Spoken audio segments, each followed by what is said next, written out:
Assalamualaikum warahmatullahi wabarakatuh. Nahmaduhu wa nasta'inuhu wa nastaghfiruh wa na'udzu billahi min syururi anfusina wa min sayyiati a'malina. May yahdihillahu fala mudhillalah wa may yudlil fala hadiyalah. Asyhadu an la ilaha illallah wahdahu la syarikalah wa asyhadu anna Muhammadan abduhu wa rasuluh. Allahumma salli wa sallim wa barik ala sayyidina Muhammad asyrafil anbiya'i wal mursalin wa ala alihi wa ashabihi wa man tabi'ahum bi ihsanin ila yaumiddin. Amma ba'du. Alhamdulillah, syukur kita kepada Allah Subhanahu wa taala, dengan limpah dan kurnianya kita dapat bersama-sama berprogram pada pagi ini. Itu program Pondok Masjid yang dianjurkan oleh Jabatan Agama Islam Wilayah Persekutuan dengan kerjasama Masjid Wilayah pada siri yang kedua dalam bidang tasawuf, yang insya-Allah kita akan meneruskan pada pagi ini, yang menggunakan kitab Bustanul Arifin karangan Al-Imam An-Nawawi rahimakumullah. Para hadirin hadirat yang dirahmati Allah sekalian, kalau kita tengok kitab asal dia, Bustanul Arifin ini kitab bahasa Arab, kitab asal, dan tuan-tuan boleh beli kitab terjemahannya di luar, di antaranya yang diterjemahkan oleh Syekh Hamad Fahmi bin Zamzam.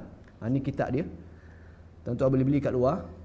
Dan insya-Allah pengajian kita menggunakan kitab ini untuk selama sesi perbahasan ilmu tasawuf yang kita akan belajar pada program Pondok Masjid ini insya-Allah. Para hadirin hadirat yang dirahmati Allah sekalian, kita meneruskan pengajian kita pada pagi ini berkaitan dengan al-hadis allati 'alaiha bidarul Islam. Hadis-hadis pilihan yang merupakan asas-asas agama Islam. Ini bab yang kedua yang kita akan bahas pada pagi ini, dan perbahasan perbincangan siri pertama yang hari itu pada dua minggu lepas, bagaimana kita dah bincangkan 3 perkara yang sangat penting dalam kitab Bustanul Arifin. Saya ulang balik secara umum. Yang pertama berkaitan dengan pengenalan kitab. Bagaimana maksud kitab Bustanul Arifin, tujuan kitab Imam Nawawi tulis kitab ini, dan kandungan kitab apa yang dibahas oleh Imam Nawawi. Kita dah bahas pada siri yang pertama. Yang kedua, kita dah bahas tentang berkaitan dengan tajuk-tajuk yang penting dalam kitab ini. Secara keseluruhannya mempunyai 5 bab yang besar yang ditulis oleh Imam Nawawi rahimakumullah. Dan dimulai dengan bab yang pertama. Kita dah bahas tentang bab yang pertama ni, bab fil ikhlas wa ihdarun niyah fil jamil a'mal al-zahirah wa batinah. Bab pada menyatakan ikhlas dan menghadirkan niat pada semua amalan yang zahir dan batin. Ini kita dah bahas sesi yang pertama hari itu tajuk yang pertama. Dan tajuk yang kedua kita akan masuk pada pagi ini. Dan tajuk yang ketiga, yang keempat, yang kelima sehingga akhir, iaitu tajuk yang terakhir, bab kemuncak dalam kitab ini, iaitu bab fi karamatil al-awliya wa mawahibihim. Bab pada menyebut karamah para wali dan keistimewaan mereka. Ini bab yang terakhir yang ditulis oleh Imam Nawawi rahimakumullah. InsyaAllah kita akan bahas satu-satu bab ini yang disebut dalam kitab Bustanul Arifin. Hadirin yang dirahmati Allah sekalian, dan yang ketiga kita dah bahas tentang biodata pengarang Imam Nawawi rahimakumullah. Siapa dia Imam Nawawi? Nama sebenarnya Imam Nawawi ni siapa dia? Tempat lahir dan wafatnya di mana? Kita dah bahas. Karangan-karangan penulisan kitab-kitabnya, pujian ulama terhadap Imam Nawawi, gelaran Imam Nawawi, semua ini kita dah bahas pada siri yang pertama pada minggu lepas. Dan pada pagi ini kita akan masuk pada bab yang kedua. Bab berkaitan dengan hadis-hadis asas-asas agama Islam. Bab al-hadis allati 'alaiha midarul Islam. Hadirin yang dirahmati Allah sekalian, secara keseluruhan Imam Nawawi dia menghimpunkan 29 hadis dalam kitab ini. 29 hadis yang merupakan untuk kita bincang hadis-hadis ni supaya dia membimbing kita ke arah ma'rifatullah, untuk mengenal Allah Subhanahu Wa Taala. Maka kita kena belajar 29 hadis ni sebaik-baiknya untuk kita taqarrub ila Allah, mendekatkan diri kepada Allah Subhanahu Wa Taala. Maka ada 29 hadis dan kita akan masuk pada hadis yang pertama, iaitu pada menyatakan niat dan ikhlas. Tajuk kedua pun dibahaskan lagi tentang keikhlasan. Dia datangkan hadis yang menceritakan tentang ikhlas. Antaranya hadis yang pertama pada muka surat 21, An Amirul Mukminin Abi Hafsin Umar ibn Khattabi radhiyallahu anhu qala Sami'tu Rasulullah sallallahu alaihi wasallam yaqul innamal a'malu binniyat wa innama likulli imri'in ma nawa faman kanat hijratuhu ila Allah wa rasulih fahijratuhu ila Allah wa rasulih wa man kanat hijratuhu lid-dunya yusibuha aw imra'atin yanki'uha fahijratuhu ila ma hajara ilaih muttafaqun alaih. Hadis yang diriwayatkan oleh Al-Imam Al-Bukhari dan Imam Muslim. Artinya daripada Amirul Mukminin Abu Hafs Umar ibn Khattabi radhiyallahu anhu katanya, aku telah mendengar Rasulullah sallallahu alaihi wasallam bersabda, hanya senya segala amal itu dengan niat, dan hanya senya bagi setiap orang itu apa yang ia diniatkan. Maka barang siapa hijrahnya kepada Allah dan Rasul, maka hijrahnya kepada Allah dan Rasul. Dan barang siapa hijrahnya bagi dunia yang ia akan diperolehinya, ataupun perempuan yang ia ingin kahwininya, maka hijrahnya kepada apa yang ia berhijrah kepadanya itu. Hadis yang diriwayatkan oleh Al-Imam Al-Bukhari dan Imam Muslim. Hadirin yang dirahmati Allah sekalian, hadis yang kita baca pada pagi ini hadis yang sangat nilai yang tinggi di sisi para alim ulama. Kalau tu tengok dari sudut pandangan ulama tentang hadis ni, walaupun kita nampak macam rekah je hadis ni, tapi perkara yang sangat besar hadis ni. Sehingga kan kalau tu tengok Al-Imam An-Nawawi disebut dalam kitab Bustanul Arifin memberi pandangan terhadap hadis ini. Dia menyatakan wa istahabbal ulama radhiyallahu taala anhum an tuftaftaha al-musannafat bihadzal hadis. Para ulama radhiyallahu taala anhum menyatakan bahawa sebaik-baik segala kitab yang dikarang hendaklah didahului dengan hadis ini. Itu hadis innamal a'malu binniyat. Kata Imam Nawawi, kalau kita nak tulis kitab ataupun nak tulis buku, nak tulis apa saja berkaitan dengan ilmu, maka mulakanlah dengan hadis ini, hadis innamal a'malu binniyat. Bahkan disebut juga oleh ulama-ulama yang lain, antaranya Al-Imam Abu Sa'id Abdul Rahman bin Mahdi rahimahumullah, yang dinakalkan oleh Imam Nawawi dalam kitab Bustanul Arifin.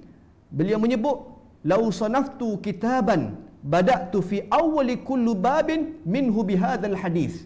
Maksud dia, seandainya aku mengarang sebuah kitab, kalau aku karang kitab bada'tu fi awwali kulli babin minhu, aku akan mulakan pada permulaan setiap bab dengan hadis ini, bihadzal hadis, dengan hadis innamal a'malu binniyat. Maknanya para ulama dia mendahulukan hadis ni. Sebab tu tak pelik kalau kita tengok penulisan karangan kitab-kitab Imam Nawawi rahimahumullah, kebanyakannya bermula dengan hadis ni. Contoh kita ambil kitab Riyadus Salihin. Tuan-tuan buka kitab Riyadus Salihin yang disebut oleh Imam Nawawi, permulaan kitab disebut innamal a'malu binniyat, hadis yang pertama. Bahkan disebut dalam kitab Hadis Al-Arba'in. Hadis Al-Arba'in ni hadis 40, masyhur di kalangan masyarakat kita ni yang mengaji kitab ni. Dimulakan juga pada permulaan bab hadis ni, hadis yang berkaitan dengan niat, innamal a'malu binniyat. Bahkan pada pagi ini juga kitab Bustanul Arifin dimulakan hadis-hadis pilihan pada menyatakan dasar-dasar Islam bermula dengan berkaitan dengan niat.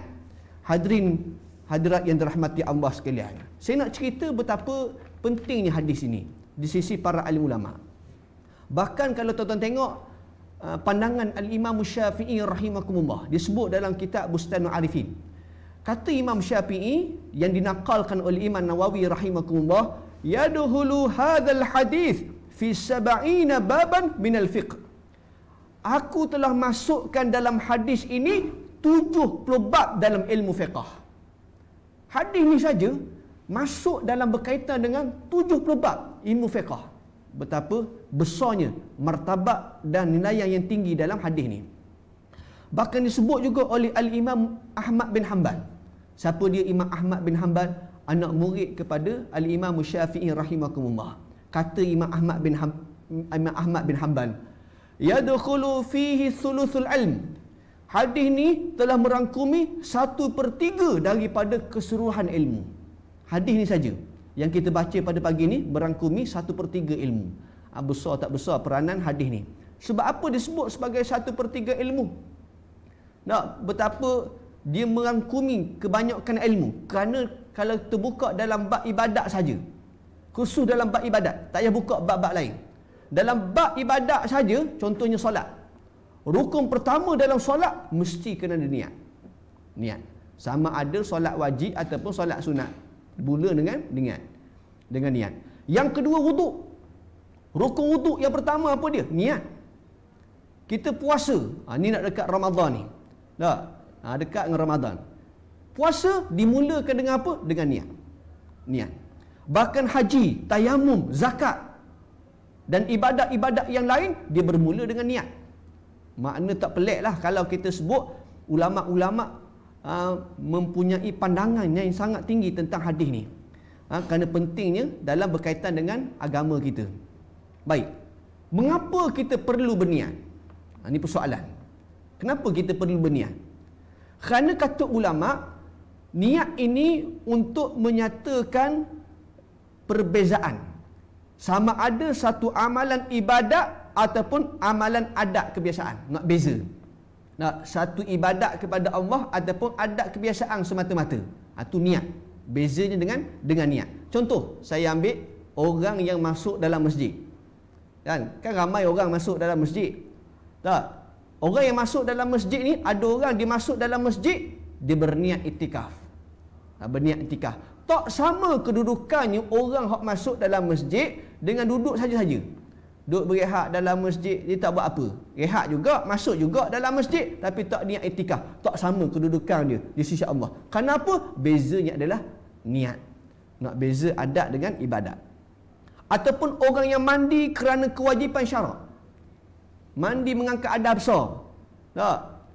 Tak sama kedudukan orang yang hanya mandi sekadar mandi untuk menyejukkan badan je. Tak, sekadar untuk mandi begitu je. Tak sama. Sebab tu beza dengan niat. Bahkan orang yang cari rezeki, keluar daripada 7 pagi balik 7 malam. Tak, bekerja dengan niat dia untuk sara ahli keluarganya, untuk beri makan minum pada anak-anak dia. Niat kerana Allah. Maka setiap perbuatan hak dia buat, usaha dia, peluh dia, semua itu akan diberi pahala oleh Allah Subhanahu Wa Taala.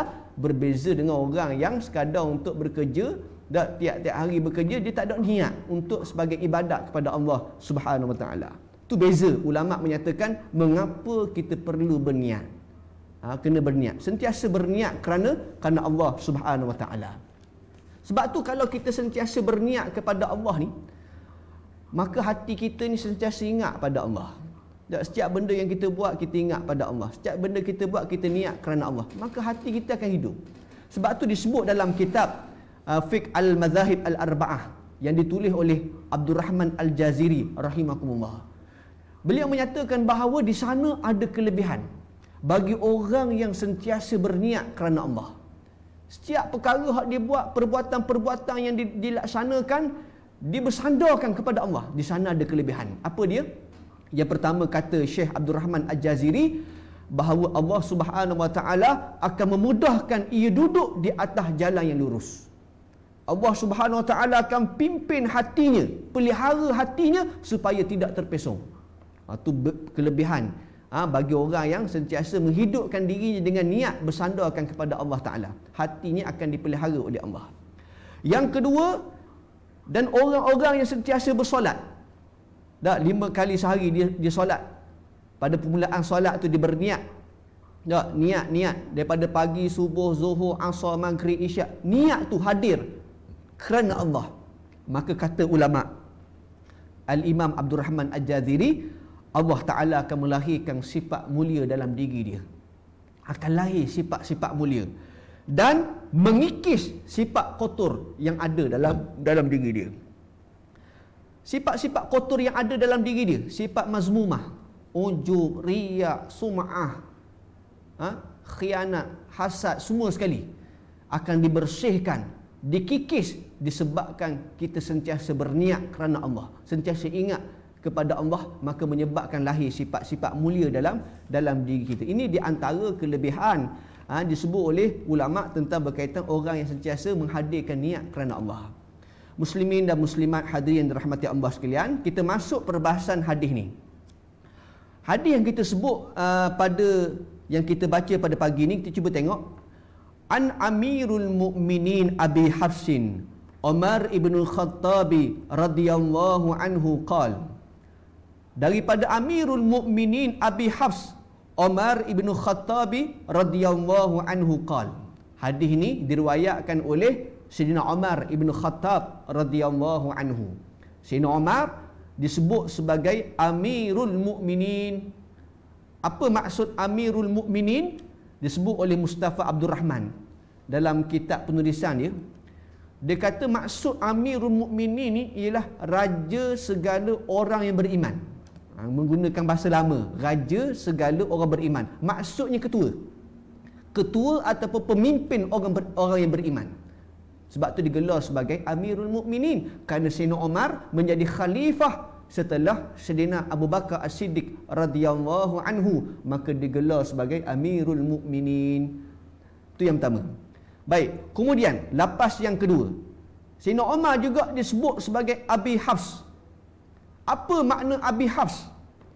Hafs ni kalau tu tengok Dr. Mustafa Dib Al-Bura dalam kitab Al-Wafi, disebut Al-Hafs bermakna Al-Asad. Al-Asadun maksud dia singa.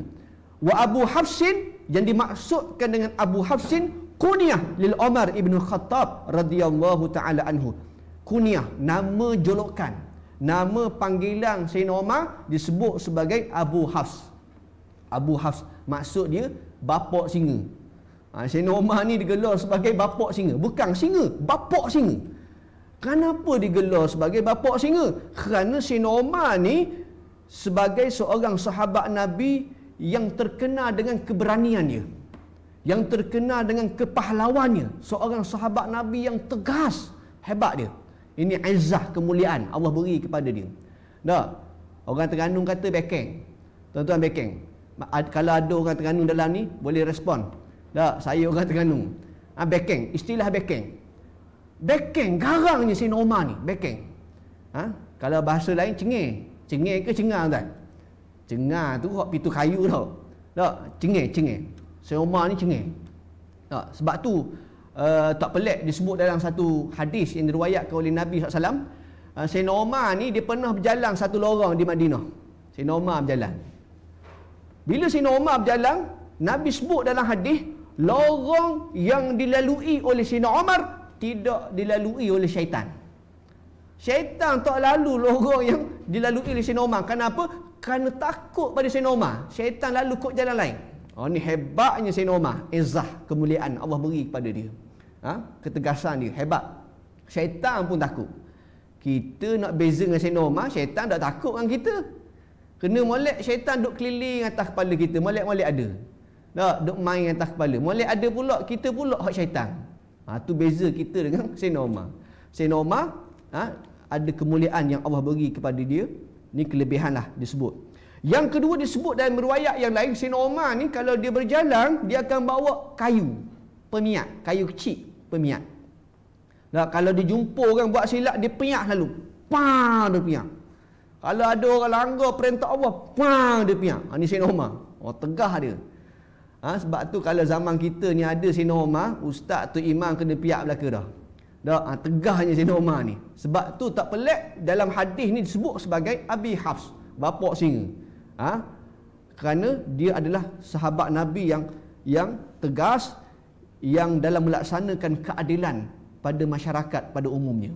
Hadirin yang dirahmati Allah sekalian, bahkan Sayyidina Umar ni juga disebut sebagai Al-Faruq. Umar Al-Faruq. Apa makna Al-Faruq? Yang membezakan kebenaran dan kebatilan. Ini hebat Sayyidina Umar. Dia boleh beza mana hak betul, mana hak salah. Mana yang kebenaran, mana hak sesat. Ini Sayyidina Umar. Digelar sebagai Al-Faruq. Umar Al-Faruq. Hebat Sayyidina Umar ni. Kemudian, apa lagi kelebihan Sayyidina Umar? Sayyidina Umar ni disebut oleh Nabi SAW di antara 10 sahabat Nabi yang dijanjikan syurga oleh Allah. Nabi jamin ni dalam Nabi jamin dia boleh masuk syurga. Disebut dalam Sunan Al-Kubra, Al-Imam An-Nasai, Nabi SAW menceritakan Zaid bin Zaid berkata, kata Sa'id bin Zaid, aku dengar Nabi bersabda, annahu qal, Nabi sebut Abu Bakrin fil jannah, Abu Bakar berada dalam syurga. Seorang sahabat Nabi, Abu Bakar. Yang kedua, wa Umar fil jannah, Sayyidina Umar berada dalam syurga.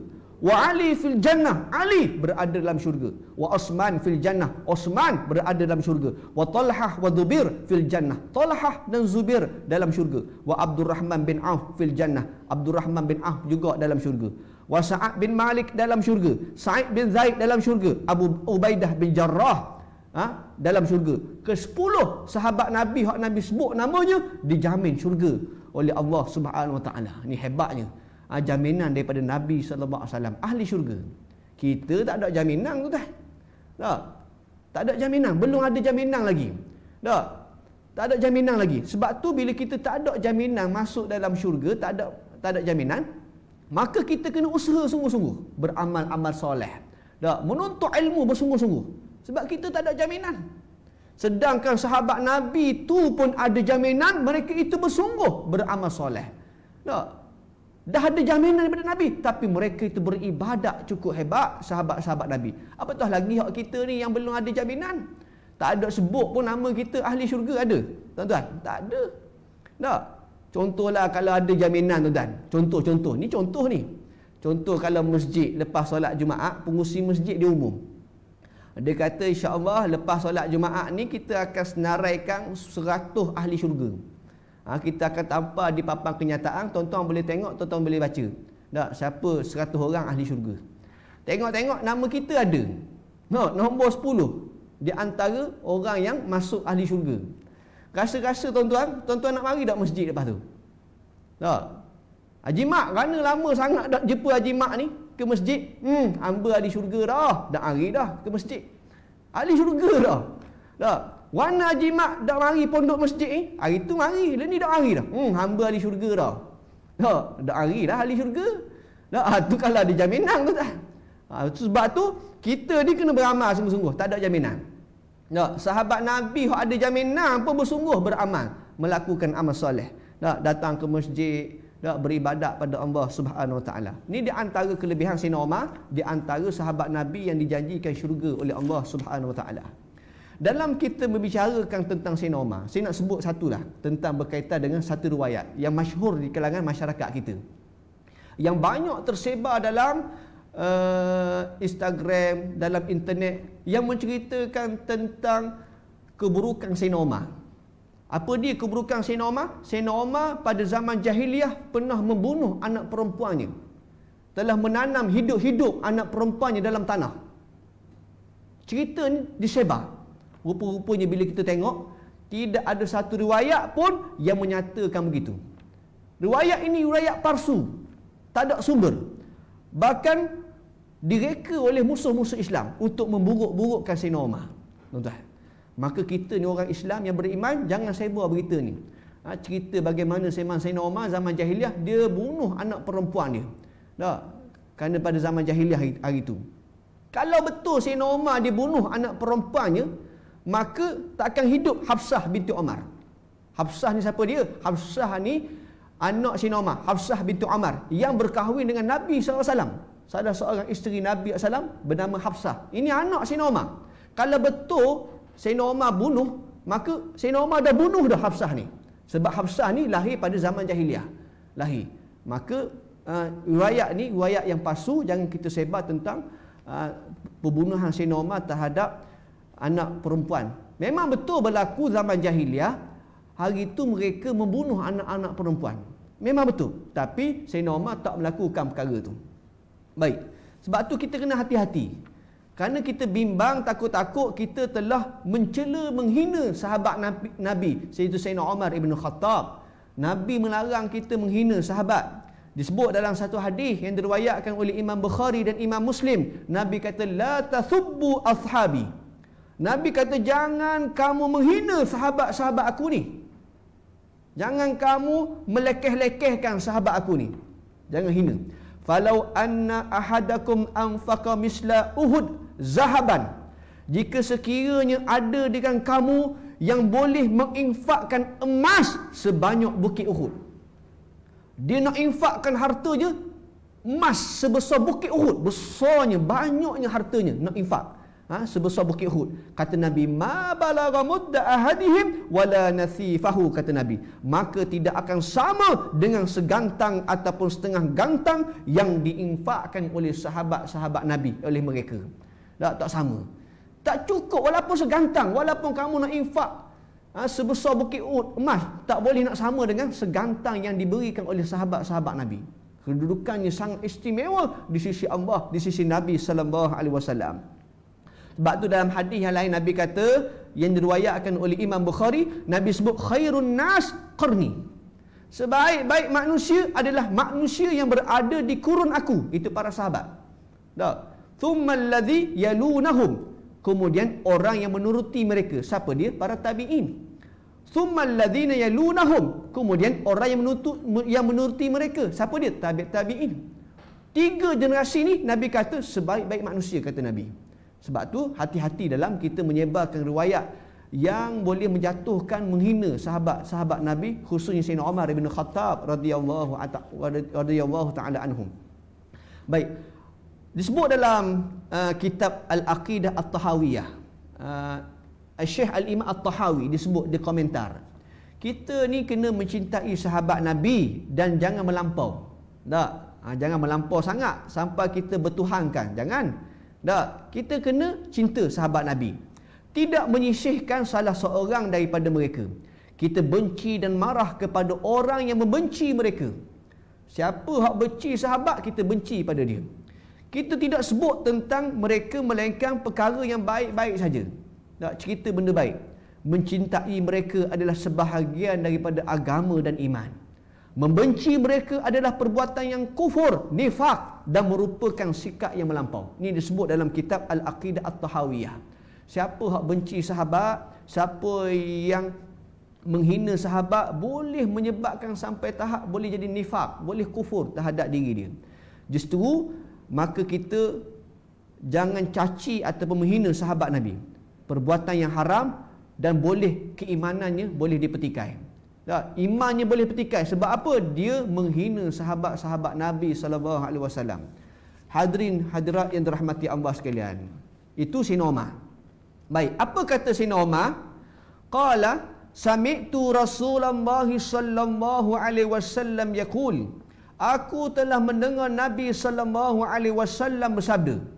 Nabi kata, innamal a'malu binniyat. Dan sesungguhnya setiap amalan itu dia bermula dengan niat. Wa innama likulli imri'in ma nawa. Dan tiap-tiap seseorang itu apa yang ia niatkan. Nabi sebut. Tuan-tuan yang dirahmati Allah sekalian, cuba tuan-tuan tengok perkataan innama. Innama, permulaan hadis ni, innama disebut. Kalau tuan-tuan tengok dalam kitab Bustanul Arifin, Al-Imam An-Nawawi mensyarahkan perkataan ni. Apa disebut? Lafzatun mawdu'atun lil has. Tusbitul madhkur wa tanfi ma'adahu. Kata Imam Nawawi. Perkataan innama ini satu lapas yang mengandungi makna al-has. Al-has. Al-has ni maksud dia perhinggaan. Apa-apa yang disebut selepas lapas itu lapas innama, adalah suatu yang sangat kukuh. Kata Imam Nawawi, mana-mana lapas setelah innama, apa dia? Lepas innama itu al-a'malu binniyat. Al-a'malu binniyat. Setiap amalan itu bermula dengan niat. Maka lapas itu adalah satu lapas yang sangat kokoh kedudukannya. Taukid, kuat. Mana? Al-a'malu binniyat. Setiap amalan itu mesti dengan niat. Itu maksud dia. Bila masuk perkataan innama. Kukuh. Dan pada yang sama kata Imam Nawawi, wa tanfi ma adahu, dan menafikan segala perkara yang lain yang tidak disebutkan. Maknanya tidak boleh melainkan setiap amalan itu mesti dengan niat. Tak boleh dengan lain. Menafikan segala-galanya. Tak. Innamal a'malu binniyat. Maka setiap amalan itu mesti dengan niat. Itu dari sudut perkataan yang disebut oleh Nabi SAW. Bahkan kata Imam Nawawi, fa ma'nal hadis la tasihu al-a'malu asy-syar'iyyatu illa binniyat. Makna hadis ni, tidak sah segala amalan syarak, kata Imam Nawawi, melainkan disertai dengan niat. Amalan-amalan syarak yang kita buat yang berlandaskan agama Islam mesti dengan niat. Mesti dengan niat. Ini disebut oleh Imam Nawawi. Baik. Wa man qasada bi hijratihi ridha Allah Ta'ala. Dan siapa yang menghendaki dengan hijrahnya atau dengan amalannya itu akan keredaan Allah, sudah pasti dia akan mendapatkannya. Siapa yang niat kerana Allah, pasti dia akan dapat balasan daripada Allah. Wa man qasada biha, dan siapa yang menghendaki dengan hijrah ataupun dengan amalannya ad-dunya, iaitu harta benda dunia, fahiya khizzahu laysa lahu ghairuha, maka hanya harta benda itu sajalah yang merupakan balasannya dan tidak ada lagi habuan selain daripada itu. Siapa yang niat dia kerana dunia, dia dapat dunia. Siapa yang dia niat kerana Allah dan Rasul, maka balasannya Allah dan Rasul. Ini disebut oleh Imam Nawawi. Baik. Itu perkataan innama. Baik. Kemudian innamal a'malu binniyat. Cuba tengok perkataan an-niyat. Binniyat. Perkataan an-niyah, kata Imam Nawawi, wa ammal ma'na an-niyatu fahuwa qasdu wa huwa azamul qalb. Apa makna niat? Niat ni kata Imam Nawawi, adapun makna niat ialah al-qasd, satu qasad. Wa huwa azamul qalb, keazaman hati untuk melakukan sesuatu. Kesungguhan nak buat satu benda. Dia bukan angan-angan kosong. Itu maksud niat. Benda yang ada dalam keazaman, dalam jiwa kita. Kita memang betul nak buat. Itu maksudnya. Bahkan disebut dalam kitab Al-Wafi oleh Dr. Mustafa Dib Al-Bura, ketika mana mensyarahkan kitab Imam Nawawi ni, disebut di antaranya an-niyatu fil istilah. Niat dari sudut istilah. Apa dia niat dari sudut istilah? Al-qasdu muqtarinan bi fi'li. Iaitu satu tujuan yang disertai dengan perbuatan. Tujuan yang ada dalam hati kita disertai dengan perbuatan, usaha yang kita buat. Itu orang panggil niat. Tak? Itu niat. Baik. Contoh, kita niat dalam solat. Contoh. Kenapa niat dalam solat ni kita berniat saat kita mengangkat takbiratul ihram? Tak? Kita niat dalam solat masa bila, tuan? Masa angkat takbiratul ihram. Allahu Akbar. Masa kita angkat Allahu Akbar tu kita niat tak dalam hati kita. Maka sebab tu niat dibaca saat angkat takbir dengan perbuatan dia. Kalau tuan-tuan tengok dalam kitab Al-Um, Al-Imam Syafi'i, bahkan disebut dalam kitab Al-Ikhtilaf A'imma Al-Ulama, Al-Ikhtilaf A'imma Al-Ulama, dalam kitab Al-Mughni yang disyarahkan, yang disebut oleh Al-Imam Ibn Qudamah, bincangkan perkara ni tentang bab niat saja. Dah ada bincang. Di antaranya dalam mazhab Imam Syafi'i dan mazhab Imam Malik menyatakan wajib niat serentak dengan takbiratul ihram. Wajib. Mazhab kita, mazhab Syafi'i, angkat takbir wajib. Dengan sekali dengan niat. Kena hadirkan niat. Mazhab Imam Malik dengan mazhab Syafi'i. Cuma kadang-kadang orang kita ni susah. Ustaz, payah ustaz. Nak angkat takbir lagi, nak niat dalam hati lagi, payah. Kadang-kadang sampai tahap kita jumpa orang akad takbir dalam solat 4 kali akad takbir. Allahu Akbar, astagfirullah, astagfirullah. Kenapa tuan-tuan? Kerana ada penyakit waswas. Penyakit waswas. Niat tak masuk. Tak masuk niat dia. Takbir pula kali kedua, Allahu Akbar. Orang tanya, Ji, mana Ji? Dia kata dia niat dah masuk. Tahu? Padahal tu imam dah baca Fatihah dah dalam solat. Dia akak pula kali ketiga, Allahu Akbar. Dah masuk juga. Payah betul niat nak masuk tuan. Anak akak takbir sekali dengan niat. Tapi yang peliknya bila tu imam rokok, boleh-boleh ada niat dia masuk rokok sekali dengan tu imam. Pelik juga masalah ni. Dah, ada juga orang pesimis macam ni. Dah, siapa tahap payah niat masa angkat takbir, diganggu, was-was. Kadang-kadang mandi wajib. Ada juga masalah kes mandi wajib. Pukul 4 pagi mandi. 5 kali mandi tak selesai lagi mandi wajib. Masalah betul niat dah. Payah betul niat. Tuan-tuan, kalau tuan-tuan belajar masalah niat ni, mudah je. Tak payah mana pun niat. Tak, siapa tahap mandi wajib 5 kali tak selesai. Ketar tangan ke pukul 4 pagi mandi. Tak, 5 kali tak selesai. Niat tuan-tuan. Contoh dalam solat. Kita susah sangat nak niat saat kita angkat takbiratul ihram. Boleh kita niat sebelum sedikit angkat takbiratul ihram, boleh. Tak ada masalah. Ini disebut dalam di sisi mazhab Imam Hanafi dan mazhab Imam Hanbali. Imam Hanafi, mazhab Imam Hanbali menyatakan boleh kita niat sedikit sebelum kita angkat takbiratul ihram. Boleh tuan-tuan. Kalau tuan-tuan payah sangat, susah sangat angkat takbir 4-5 kali payah nak masuk, niat boleh sebelum tu. Sikit untuk kita niat. Baik. Bahkan kalau tuan-tuan belajar dalam masalah niat saja dalam bab solat. Bab solat mudah je.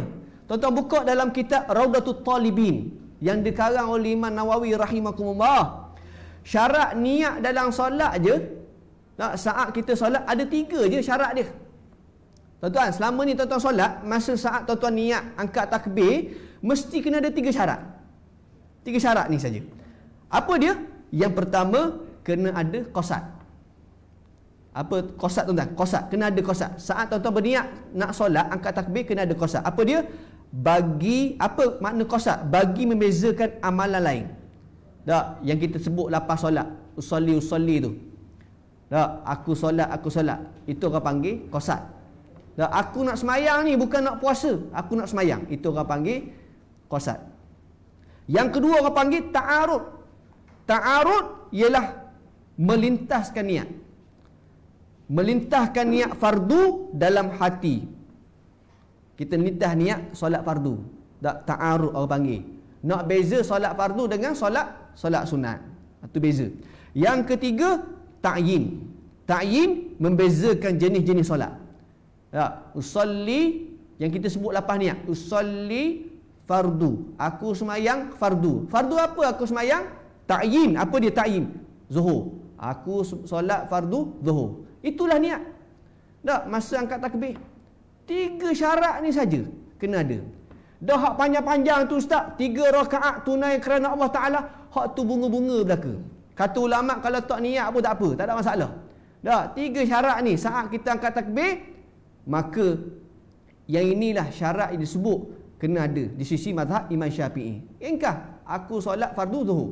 Tak, cuma kalau kita jadi makmum, tambahlah sebut makmum. Kalau kita imam, sebut imam. Kalau kita jamak qasar, tambah sikit jamak qasar. Itulah berkaitan dengan niat. Baik tuan-tuan, makna niat ni tak payah mana kalau kita belajar berkaitan dengannya. Baik tuan-tuan, disebut dalam satu hadis yang lain. Ini cerita tentang peranan niat dalam hati manusia. Di antaranya dalam hadis yang diriwayatkan oleh Imam Bukhari dan Imam Muslim. Hadis ni hadis kursi. Allah Ta'ala berfirman, Inna rabbakum azza wa jalla rahimun. Sesungguhnya Tuhan kamu, Dia maha pengasih pada hamba-hambanya. Allah ni dia sayang pada hamba-hambanya. Rahmatnya Allah terhadap hamba-hambanya. Apa bukti Allah Ta'ala sayang rahmatnya pada hamba-hambanya? Nabi sebut dalam hadis ni, Nabi kata, Man hamma bihasanatin falam ya'malha kutibat lahu hasanatun. Barang siapa yang ada dalam hatinya niat untuk buat baik, dalam hatinya ada keazaman sungguh-sungguh nak buat benda baik, falam ya'malha, tiba-tiba dia tak mampu nak buat, disebabkan keuzurannya, bukan disebabkan kerana lain, uzur, tak boleh nak buat, ada perkara yang menghalangi dia. Kata Nabi, kutibat lahu hasanatun, Allah tulis baginya satu pahala kebaikan untuk diri dia, dapat pahala. Mana dengan niat saja Allah beri pahala kebaikan. Dengan niat. Tuan-tuan. Cuma jangan kita salah faham tentang hadis ni. Ada orang salah faham juga tentang hadis ni. Dia kata kalau gitu ustaz, kita niat je lah. Tak payah semayang, tak payah pergi majlis ilmu, kita niat je dapat pahala. Hak ni pahala masuk air. Dia salah faham tentang hadis ni. Sebab tu timbul ajaran-ajaran sesat. Khususnya berlaku di Selangor. Banyak berlaku. Suatu amalan ibadat hanya niat saja. Ada. Nak pergi haji, tak payah kita pergi Mekah, kita niat saja. Ada ajaran-ajaran sesat ni. Itu yang tak betul. Dia salah faham tentang perkara ni. Yang dimaksudkan dengan hadis ni hak Nabi sebut ialah orang yang betul-betul ada niat. Memang betul-betul sungguh dia nak buat. Tiba-tiba ada musyaqqah, ada perkara yang menghalang. Dia tak mampu nak laksanakan, maka dituliskan baginya satu pahala kebaikan untuk diri dia. Contoh saya ambil. Contohnya dia ada niat dia nak bangun solat tahajud malam ni. Kebetulan bila dengar pondok masjid ni, dia mari semangat syekh nak bangun solat tahajud. Aku hari ni nak hijrah. Nak buat benda baik, nak solat tahajud. Selama ni dah haji bangun pun solat tahajud. Dia pasang niat sungguh-sungguh. Lepas tu pula waktu malam tu pula saat nak tidur dia kunci 10 jam dia kunci. Bukan 1 jam, 10 jam dia kunci. Lepas tu pula dia pesan pada isteri dia yang tolong gerak abang. Kejutkan abang. Abang nak bangun solat tahajud pukul 4 pagi kata dia. Sungguh dia. Kemudian pula lepas solat isyak tuan-tuan. Lepas solat isyak, lepas selesai solat isyak pukul 9 tidur terus. Tidur awal, tidur tuan-tuan. Dia punya semangat dia. Niat dia ada. Tiba-tiba bila dia tidur mati tuan-tuan. Tidur mati. Isteri duk gerak, "Bang, bangun pukul 4 pagi ni abang kata nak bangun solat tahajud." Tak bangun juga. Isteri dia ambil air curah dalam berdi, curah atas muka dia. Pun tak bangun juga. Punyalah dia tidur mati tuan-tuan. Jam oceh 10 biji bunyi tak bangun-bangun. Bunyi mati. Tidur. Akhir sekali tiba-tiba azan subuh. Allahu Akbar, Allahu Akbar. Dia pun bangun. Baru sedar. Allah kata dia. Terlepas solat tahajud. Maka orang ni Allah beri pahala kebaikan untuk diri dia. Tuhan beri pahala. Dengan niat dan usaha dia. Ini kebaikan rahmatnya Allah terhadap hamba-hambanya bagi orang yang niat berusaha untuk melakukan kebaikan. Ada seorang haji tu, nak cerita tuan-tuan. Haji ni kena stroke. Kita pergi ziarah, kena stroke. Lama kena stroke. Dekat hampir kat 5 tahun, 6 tahun. Kena stroke, tak boleh bangun. Tidur atas katil. Bila kita pergi ziarah, jadi kita tengok setiap kali masuk waktu azan, menangis dia. Menangis. Masuk saja waktu solat, menangis. Kita pun pelik, tanya kenapa haji duk menangis setiap kali masuk waktu solat. Sebab haji ni, masa dia sihat hari tu, dia rajin datang ke masjid. Rumah dia dekat dengan masjid, sering datang ke masjid, beribadat kepada Allah. Tapi bila Allah Ta'ala uji dengan stroke, kaki, tangan tak boleh nak bergerak, badan tak boleh bergerak, mulut saja boleh bergerak. Setiap kali masuk waktu azan dia menangis mengalir mata. Tanya dia kata, "Saya rindu nak datang ke masjid, saya usaha nak datang ke masjid, tapi apatah nak buat macam mana? Allah uji dengan stroke, dia tak boleh bangun. Dia ada niat nak datang ke masjid, maka orang ni Allah beri pahala kebaikan untuk diri dia." Hadirin yang dirahmati Allah sekalian, nak ceritanya rahmatnya Allah terhadap hamba-hamba dia. Baik, kemudian Nabi sebut lagi dalam hadis ni, "Fa in amaliha kutibat lahu asyra ila 700 ila ad'aful kathirah." Dan jika sekiranya dia niat lalu dia buat amalan tu, dia bukan setakat niat saja, dia buat amalan tu, dituliskan baginya 10 pahala sehingga 700 pahala kebaikan, sehingga lebih daripada tu Allah beri pahala kebaikannya. Hebat kan? Amal kebaikan. Sebab tu paling-paling kurang kebaikan yang kita buat dapat 10. Kadang-kadang ada orang lebih daripada tu dapat 700, bahkan lipat kali gandakan. Bergantung kepada sejauh mana satu amalan yang kita buat, mujahadah kita. Makin kuat mujahadah kita dalam melakukan ketaatan, makin banyak pahala Allah Ta'ala beri. Sebab tu tuan-tuan, tak sama orang yang datang ke masjid solat berjemaah, tak sama pahala dia. Walaupun kita nampak sama je. Yang datang ke masjid solat berjemaah, walaupun dia pakai baju Melayu sama, kain pelekat sama, pakai kopiah sama, solat sama-sama, tapi pahala tak sama. Allah beri tak sama. Sebab bergantung kepada sejauh mana kita mujahadah dalam mentaati perintah Allah. Tak, ada orang datang masjid, rumah dia dekat je, sebelah rumah je. Tak, naik kereta tak sempat masuk gear 2, burung-burung sapar. Tak, Allah juga beri pahala ke dia. Beri pahala. Ada orang rumah dia jauh sana duduk rumah flat pula, tekak 13. Jauh. Tak, asal nak ke masjid je, lift rosak. Asal lift rosak ke masjid lah. Tak, punya tension dia tuan. Turun tangga berpeluh tuan. Tak, berjalan kaki dia, solat jemaah, tak ke masjid, maka pahala tak sama. Sejauh mana kita mujahadah dalam mentaati perintah Allah, sejauh itulah Allah beri pahala kebaikan untuk diri kita. Hadirin yang dirahmati Allah sekalian. Baik, itu bagi orang yang melakukan ketaatan. Kemudian yang ketiga kata Nabi, tengok tuan-tuan, rupa-rupanya dalam hadis ni juga cerita bagaimana seseorang tu yang berniat buat jahat dapat pahala juga. Orang niat jahat dapat pahala juga tuan-tuan. Ini rahmatnya Allah. Macam mana orang yang berniat jahat dapat pahala? Nabi kata, man hamma bisayyi'atin, barang siapa hak dalam hatinya untuk melakukan kejahatan, dalam jiwanya ada niat untuk buat jahat, memang betul sungguh nak buat jahat, falam ya'malha, tiba-tiba dia tak buat. Tak buat. Dia batalkan niat tu kerana Allah. Asal nak pergi judi, contoh, nak tikam nombor ekor. Asal nak pergi judi tu, tiba-tiba tengok program pondok masjid. Bila tengok program pondok masjid, dia tak jadi, insah dia. Maka kata Nabi, kutiba lahu hasanatun, Allah tulis baginya satu kepala kebaikan untuk diri dia. Dia batal niat kerana Allah, dapat pahala. Tu asal niat jahat dapat pahala dah. Tapi kena batalkan niat tu. Kerana Allah, dapat pahala. Berbeza dengan orang yang batal niat bukan kerana Allah. Ini tak dapat pahala. Contoh, saya ambil contoh yang kedua. Dia naik kereta, dia ada niat nak tikam nombor ekor. Tikam nombor ekor lagi. Dah tak apalah, kita ambil lah tikam nombor ekor, nak judi. Kat mana tuan-tuan? Kat kedai Toto. Tahu Toto tak? T-O-T-O. Tipu orang tak ada otak. Tu Toto. Tepat orang tikam nombor ekor. Jadi dia ada niat. Dan dia bersungguh nak buat. Dia pergi pakai baju semak-semak, cantik semua. Dia masuk dalam kereta. Dia start enjin kereta. Tiba-tiba masa dia start enjin kereta, kerek. Tengok-tengok, tak hidup enjin. Allah, enjin mati dah. Rosak kereta dia.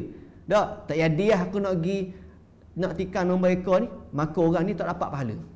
Sebab dia batal niat kerana kereta dia rosak. Bukan kerana Allah. Kalau kereta dia hidup, lama lagi. Orang ni tak dapat pahala. Bahkan boleh dosa pula. Sebab dia ada niat dan usaha dia untuk melakukan kejahatan. Sebab tu, hati-hati dengan niat jahat. Sebab kalau tuan-tuan tengok dalam satu hadis yang diriwayatkan oleh Imam Bukhari, dan Imam Bukhari meriwayatkan tentang cerita bagaimana ada dua orang sedang bergaduh. Iza taqa muslimani bisayfihima. Ada dua orang Islam, kata Nabi, sedang bergaduh. Bisayfihima, pakai pedang. Saling untuk membunuh antara satu sama lain. Tiba-tiba kata Nabi, al-qatil wal maqtul finnar. Orang yang bunuh dan orang yang mati kena bunuh, dua-dua masuk neraka. Dua-dua masuk neraka.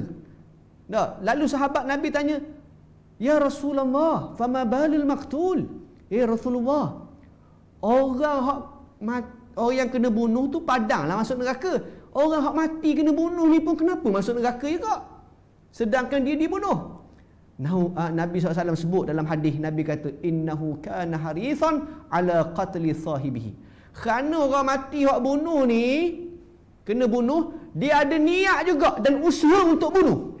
Ada juga usaha dia. Tapi oleh kerana dia tak pandai bersilat, tak pandai taekwondo, tak pandai main pedang, tiba-tiba dia mati dulu, maka orang ni masuk neraka juga. Dua-dua masuk neraka. Disebabkan kerana apa? Niat dan usaha dia untuk buat kejahatan. Maka berdosa kan orang yang ada niat jahat dan usaha untuk ke arah itu. Hadirin hadirat muslimin dan muslimat yang dirahmati Allah sekalian. Kemudian kita masuk dalam hadis yang seterusnya, kalimah yang seterusnya. Nabi sebut tentang berkaitan dengan peristiwa hijrah. Tuan-tuan, persoalan, kenapa Nabi cerita, mula-mula cerita bab niat, tiba-tiba kait tentang peristiwa hijrah? Pelik kan? Tak, masuk peristiwa hijrah. Rupa-rupanya dalam peristiwa hijrah ni ada dua golongan manusia. Dua jenis manusia. Apa dia dua golongan manusia ni? Saat ketika mana peristiwa hijrah, Nabi sebut, "Faman kanat hijratuhu ila Allahi wa rasulih, fa hijratuhu ila Allahi wa rasulih." Barang siapa yang hijrahnya kerana Allah dan Rasul, maka hijrahnya kerana Allah dan Rasul. Itu golongan orang yang berhijrah kerana Allah dan Rasul. Mereka yang ikhlas.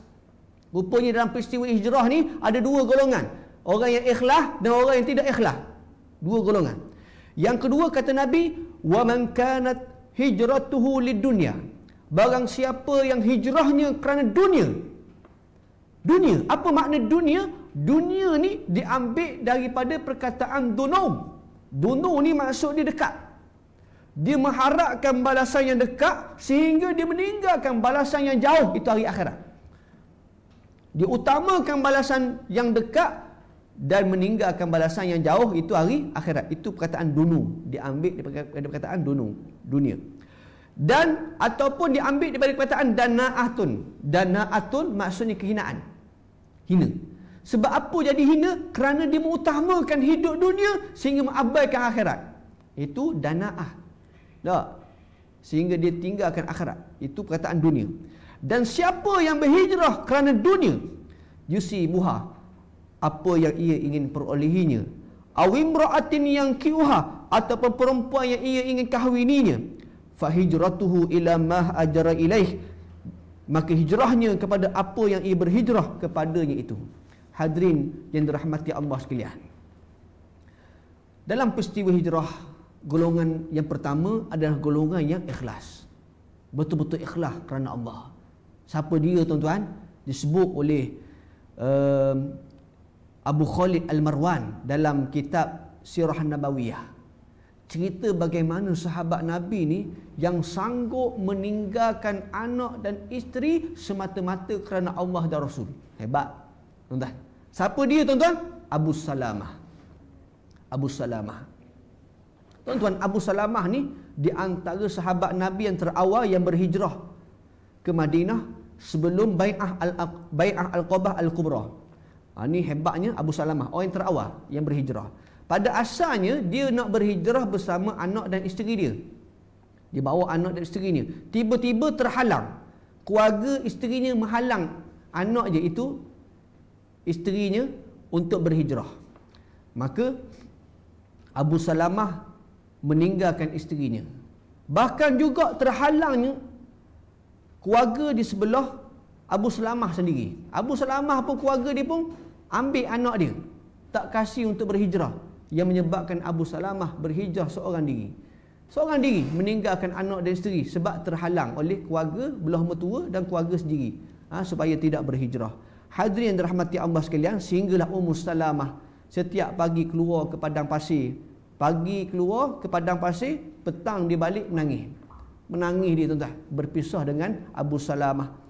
Sehingga kan keluarga dia tengok kesian Ummu Salamah ni. Ummu Salamah, Ummu Salamah isteri kepada Abu Salamah, yang menyebabkan bila tengok kesian dia membenarkan Abu Salamah dan membenarkan Ummu Salamah berhijrah ke Madinatul Munawwarah sekali dengan anak dia. Nak ceritanya, pada asalnya Abu Salamah ni berhijrah dalam keadaan seorang diri. Baik. Hadirin yang dirahmati Allah sekalian, oleh kerana masa berbaki dalam masa 10 minit lagi, kita cuba untuk menjawab soalan-soalan yang ada, kalau ada. Dan di antara soalan-soalan yang dikemukakan, kita akan tengok pada Facebook. Di antaranya daripada Qurratu Ain. Assalamualaikum Ustaz, bagaimana kita ingin latih untuk ikhlas, sebab ikhlas ini adalah rahsia daripada Allah. Tuan-tuan, bagaimana kita nak latih ikhlas? Ikhlas, tuan-tuan, kalau kita tengok ikhlas, para ulama, Al-Imam An-Nawawi menyebut dalam kitab dia, ikhlas ni dia ada martabat-martabat dia, tingkatan-tingkatan ikhlas. Cuba tuan-tuan tengok, tuan-tuan duduk kat mana tingkatan ikhlas, tuan-tuan. Maknanya kalau tuan-tuan duduk di tingkatan yang paling rendah, tuan-tuan kena latih. Cuba latih, tingkatkan supaya ikhlas kita semata-mata kerana Allah. Iaitu kata Imam Nawawi ada 3 kedudukan. Yang pertama, orang yang beramal hanya semata-mata takut pada Allah. Orang hak macam ni kata Imam Nawawi duduk di peringkat yang paling rendah sekali, nombor 3 ikhlas dia. Takut pada Allah. Kenapa kamu semayang ni? Kerana takut seksa neraka. Nanti kalau tak semayang, Tuhan humbang dalam neraka. Jadi dia buat kerana takut neraka. Orang hak macam ni, amalan dia Tuhan terima. Allah Ta'ala beri pahala juga. Tapi ikhlas dia masih duduk kedudukan nombor 3. Maka orang yang nombor 2, ni atas sikit. Iaitu satu amalan yang kita buat mengharapkan syurga dan mengharapkan pahala. Kenapa kamu semayang? Nak syurga. Kenapa kamu nak puasa? Nak pahala. Orang hak macam ni, nombor 2 kedudukan ni. Kita kena latih diri kita, tingkatkan keikhlasan. Jangan hanya semata-mata mengharapkan syurga dan jangan mengharapkan pahala daripada Allah semata-mata. Tuhan terima amalan dia. Tuhan beri pahala juga untuk dia walaupun dia niat macam tu. Tapi kedudukannya masih duduk nombor 2. Amalan ikhlas yang paling tinggi sekali kedudukan. Imam Nawawi sebut. Ni mudah-mudahan kita usahakanlah. Ikhtiar, mujahadah. Ikhlas ni dia kena mujahadah. Kena mujahadah. Yang peringkat yang paling tinggi disebut oleh Imam Nawawi ialah amalan yang kita buat semata-mata hanya kerana malu pada Allah. Merasakan diri kita ni penuh dengan kehinaan. Kita rasa kurang bersyukur dengan nikmat yang Allah berikan kepada kita, maka kita buktikan dengan amal ibadah. Orang setiap kali beribadat ada niat macam tu tuan-tuan, ikhlas dia di puncak yang paling utama. Puncak utama ikhlas dia. Dia rasa diri dia penuh dengan kehinaan, banyak kurang bersyukur pada Allah, nikmat yang Tuhan beri kepada dia terlalu banyak, maka dibuktikan dengan amal-amal kebaikan. Inilah dalil yang disebut oleh Imam Nawawi dalam hadis yang diriwayatkan oleh Imam Ahmad. Imam Nawawi buat mari satu hadis. Bagaimana Nabi ni, Aisyah radhiyallahu anha satu malam dia tengok Nabi ni solat sampai bengkok kaki. Bengkok kaki, tuan-tuan. Nabi solat sampai bengkok kaki. Tuan-tuan pernah jumpa tak orang solat sampai bengkok kaki? Setakat ni tak jumpa lagi lah malaikat Nabi SAW. Setakat ni kalau bengkok kaki kerana gaut ada lah. Pergi masjid tengok, warna je kaki tu, bengkok tu. Kena gaut. Gaut ada. Cimanih pun ada. Salah main futsal, bola ada. Tapi bengkok kaki kerana solat tak jumpa lagi lah setakat ni. Jadi Aisyah radhiyallahu anha bila tengok Nabi ni bengkok kaki, pelik Aisyah. Kata Aisyah, ya Rasulullah, kamu ni Allah Ta'ala pelihara kamu. Kamu ni maksum, terpelihara daripada dosa. Dosa yang dulu dan dosa kemudian. Allah ampunkan. Kamu ni tak ada dosa, terpelihara. Tapi kenapa kamu beribadat sampai begitu rupa? Sehingga bengkok kaki. Apa kata Nabi SAW? Nabi kata, afalan akuna abadan syakura. Apakah aku ni tak patut jadi hamba yang bersyukur pada Allah? Maksudnya Nabi beribadat bukan hanya mengharapkan semata-mata pahala, tapi mengharapkan keredaan Allah untuk jadi hamba yang bersyukur kepada Tuhan dengan nikmat yang diberikan kepadanya. Hadirin yang dirahmati Allah sekalian. Kemudian soalan yang kedua daripada Dilba Durbin. Niat tidak menghalalkan cara. Bagaimana nak pastikan cara mengikut syariat? Soalan ni. Baik. Tuan-tuan, sesuatu amalan yang diterima oleh Allah bergantung pada dua syarat ni. Yang pertama, niat yang betul. Yang kedua, mengikut syariat. Kalau tak ada salah satu daripada dua syarat ni, maka niat tu, amalan sesuatu tu tak diterima oleh Allah. Contoh saya ambil. Niat dia bagus dah, betul. Ikhlas kerana Allah. Tapi tidak mengikut syariat. Apa dia tuan-tuan? Contoh. Dia niat untuk bersedekah. Niat dia bagus dah, ikhlas kerana Allah. Tapi dia pergi merompok harta orang. Dia ambil harta orang, pergi rompok, maka dengan harta tu dia pergi bersedekah. Maka ni tak diterima. Cara salah. Ataupun syariat betul, tapi niat salah. Dari sudut syariat tu betul. Semayang, rokok, sujud, ikut rukun, tapi niat tak betul. Niat bukan kerana Allah, riak, menunjuk-nunjuk, maka juga tak diterima oleh Allah. Maka setiap amalan yang diterima oleh Allah mesti kena ada dua syarat ni. Hadirin muslimin, muslimat yang dirahmati Allah sekalian, Ada soalan lagi. Satu soalan daripada Facebook. Assalamualaikum Ustaz. Soalan saya ialah, apakah ciri-ciri orang yang ikhlas? Orang yang ikhlas. Baik. Satu soalan yang bagus yang ditanya berkaitan dengan ciri-ciri orang yang ikhlas. Tuan-tuan yang dirahmati Allah sekalian, ciri-ciri orang yang ikhlas ni senang disebut oleh para alim ulama. Kalau tuan-tuan nak kenal dia, antaranya disebut oleh Al-Imam Fudail bin Iyad. Fudail bin Iyad. Fudail bin Iyad ni ulama besar ni, hebat. Dia kata apa? Nak kenal orang ikhlas dan ikhlas ni senang je. Apa dia? Tarku amali min ajlin nas riya. Meninggalkan sesuatu amalan kerana manusia, itulah riya. Tinggal amalan kerana malu pada manusia, itu orang panggil riya. Tinggalkan amalan kerana makhluk, itu riya orang panggil. Kadang-kadang kita malu pada tok tua kita. Tak, dia mari rumah kita, kita malu dengan dia. Kita ni rajin semayang, solat sunat, tapi bila dia mari rumah kita, kita tak semayang. Sebab apa? Kita malu dengan dia. Itu orang panggil riya. Riya meninggalkan amalan kerana manusia. Wal amalu min ajlin nas syirk. Yang kedua, kata Al-Imam Fudail bin Iyad, beramal mengharapkan manusia, redha manusia, itu orang panggil syirik. Syirik. Nak tunjuk-tunjuk pada manusia, itu syirik. Syirik. Sebab tu perbahasan ulama menyatakan syirik ni ada dua. Syirik akbar, syirik besar, ada syirik kecil. Tak? Syirik besar, syirik kecil. Maka orang beramal kerana manusia, dia telah syirik. Syirik. Dan mana yang ikhlas? Ikhlas ni kata Fudail bin Iyad, wal ikhlasu an yu'afiqallahu minhuma. Orang yang sebenar-benar ikhlas itu ialah orang yang selamat daripada kedua-dua dia. Tak, selamat. Maksudnya apa dia? Ada orang ke, tak ada orang je, dia tetap istiqamah beribadat pada Allah. Orang puji ke, orang kritik ke, dia tetap beribadat pada Allah. Itulah ciri-ciri orang yang ikhlas. Tak, ciri-ciri orang yang ikhlas. Tuan-tuan yang dirahmati Allah sekalian, saya rasa selesai untuk sesi soal jawab daripada Facebook, dan kita akhiri dengan program kita pada pagi ini dengan doa. Mudah-mudahan dengan keberkatan doa ini memberikan manfaat pada kita semua, insya-Allah. A'udzubillahi minasyaitonirrajim. Bismillahirrahmanirrahim. Alhamdulillahirabbil alamin, wassalatu wassalamu ala asyrafil anbiya wal mursalin wa ala alihi wa sahbihi ajmain.